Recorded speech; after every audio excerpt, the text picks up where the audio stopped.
Balamusizaako amanya Judy Semugabi Bachayita.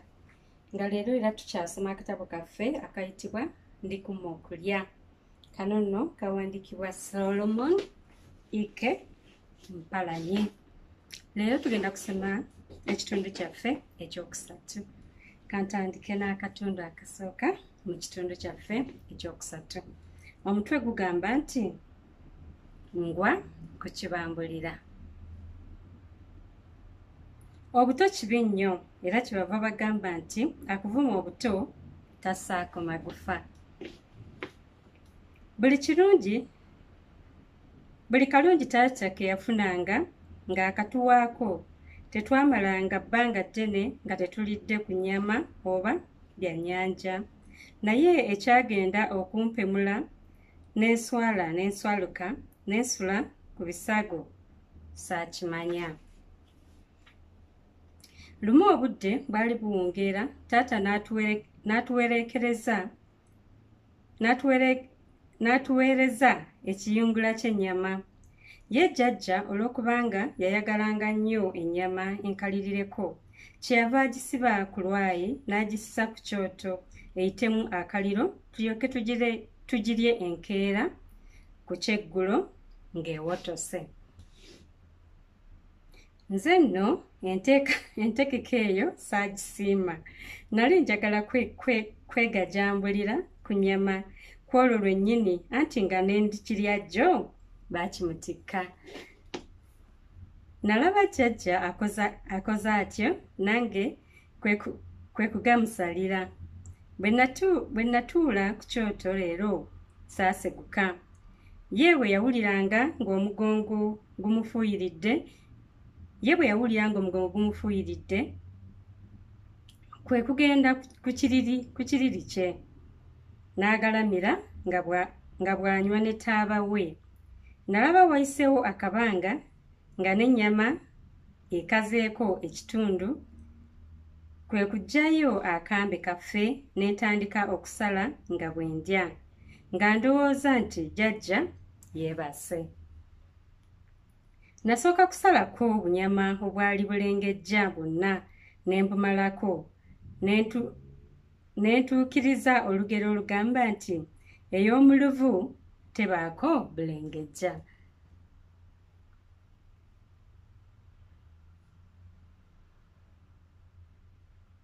Oluvannyuma kwe kutandika okusala buli we nalabanga akayidde.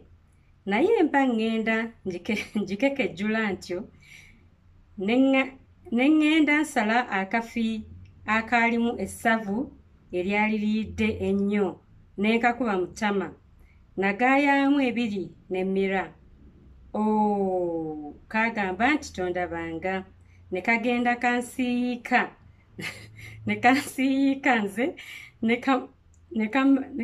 kansiika nze ne kammalamu ne wussi. Namala akaseera nga njasaamiridde, mmira amalusu nga galinga agatatuuka wali kibambulira. Saali mulwadde wa ssenyiga naye nalabira awo ng'olunyiranyira lunkuuse mu nnyindo nga n'amaziga gannyonguse.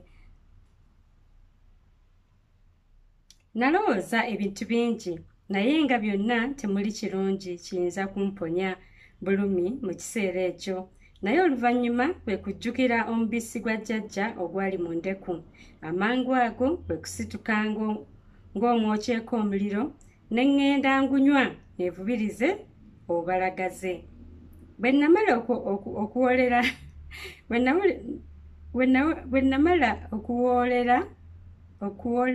okuwoleera nenzira ku kyoto ate okulya ennyama. Naye mba ntadde akafi k'ennyama nti mu kamwa ntandise okukagaaya. Jjajja n'ampita nti omuwala yankwatira wabi nnyo, anti nze olwampita n'empitaba n'ennyama yange mu matama. Jjajja kwe kumbuuza nga n'okusembera asembera ku kyoto nti obwedda okola ki ku kyoto? Konze nti obwedda njota muliro jjajja, naye kati osanze nsituka okugenda okwebaka. n'okugenda ngende mpulira amaaso gankambira. Ye kwe kumboggolera nti tovaawo. Nalaba nnyo kubanga jjajja yankwata lubona. Nali sirina bwegaaniro. Emimwa gyonna gyali ginyereketa ng'emisiigo omuzigo. Engalo nazo nga zivulubanye amasavu. Nga n'akanyama akeewuubira ku lwayi mpaawo kenkana. Jjajja kwe kumbuuza nti gw'olidde ennyama yange oti?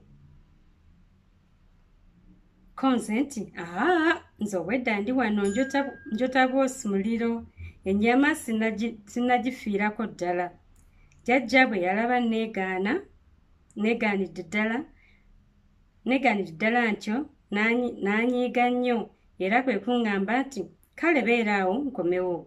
Nga nsigala ku kyoto nga n'omutima gumpoleza. Ne ŋŋamba nti singa akanyama bwe kanjokera sadda ku kyoto osanga jjajja teyandinsanze. Mba nsala entotto nga jjajja akomyewo n'akatabi k'akati mu ngalo. N'andagira okweyambula. Bwe mmalako nti engoye, jjajja n'ambabika akati k'omwennyango. Woo baganda bange, omwennyango gwokya. Nkubuulire kye gwankola tekyogerekeka. Nakuba enduulu n'embulwa anziruukirira. N'endeekaana n'empologoma n'enkirako empologoma. Nali nkaaba nnyini ŋŋenda ndeekaanira waggulu nkolima mpita emisimu ne bajjajjange abaafa edda. Jjajja n'amboggolera nti sirika mangu sikuwuliza eragamire. Wamma ggwe endwadde ekula ekiro. Bwe nagenda weesula obulumi ne bunsukkirira. Omubiri gwonna ne gubumbujja. Olususu ne lumbabuukirira. Nzenna neenzijula okwokerera. Bwe nagezangako okwetakula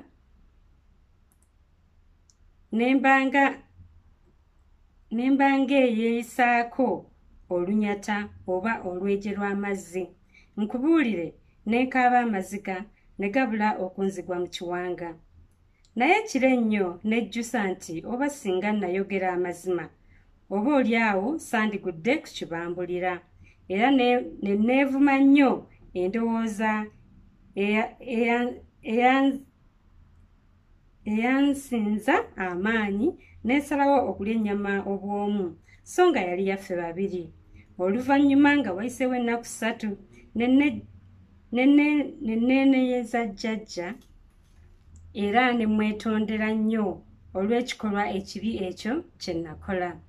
Yannenya nnyo era n'ankuutira obutaddayo kubba wadde okulya oba okutwala ekintu ekiba kitampeereddwa.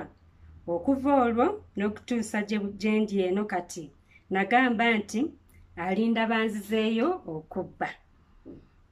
Jjajja yali mukazi mujjukizi nnyo era ekyasinga okunsanyusa nga buli kintu kye yajjukiranga n'akinnyumiza kyabanga kyakunjigiriza nakundabula ate nga mu kiseera kye kimu kinyuma.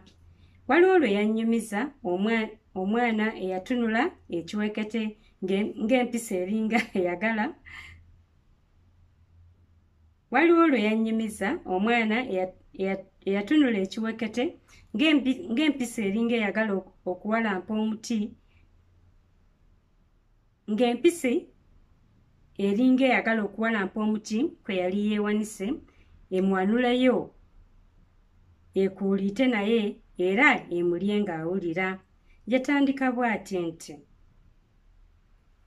akatundu kaffe akasooka ak'ekitundu ekyokusatu kakomye awo. Tunaddamu okuwuliziganya ku katundu kaffe ak'okubiri ak'ekitundu ekyokusatu. Mwebale nnyo, mwebaliro ddala okuwuliriza. Sigadde ndi Judy Ssemugabi Bakyayita. Akuume.